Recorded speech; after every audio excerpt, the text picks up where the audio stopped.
ফরিয়াদ করুন, আপনার প্রতিপালকের নিকট ক্ষমা প্রার্থনা করুন। আর আল্লাহ তাআলা বলছেন, ইন্নাল হাসানাতি ইউযহিবনাস সাইয়্যাত, নিশ্চয়ই ভালো কাজ গুনাহকে মুছে দেয়, নিশ্চয়ই ভালো কাজ মন্দ কাজকে দূরীভূত করে দেয়।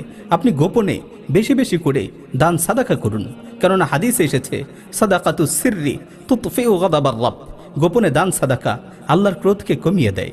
আমাদের সালাফ ওলামায়ে কেরামগণ গোপনে ইবাদত করতে ভালোবাসতেন।